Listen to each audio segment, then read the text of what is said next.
तारे तारे चुआ तटे देह से पसीना, गरम से मुश्किल भइल बटे जीना।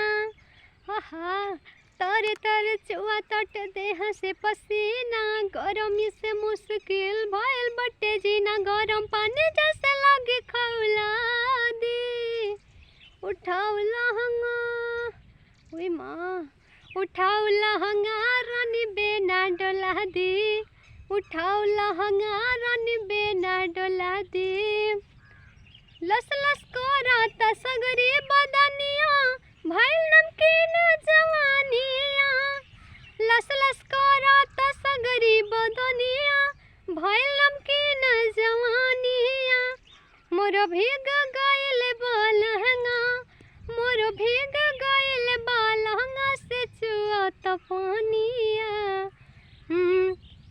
मन हमर व्याकुल बड़ा होता जी, उठाओ लहंगा, उठाओ लहंगा रानी बेना डोला दी, उठाओ लहंगा रानी बेना डोला दी।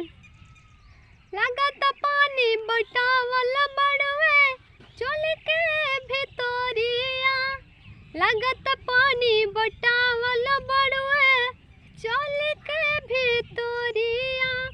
ओढ़नी मोरो बहुतो नइखे पाछुआ के बयरिया, ओढ़नी मोरो बहुतो नइखे पाछुआ के बयरिया।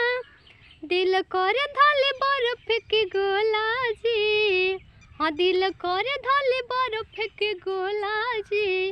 उठाओ लहंगा, ओए माँ उठाओ लहंगा रानी बेना डोला दी, उठाओ लहंगा रानी बेना डोला दी।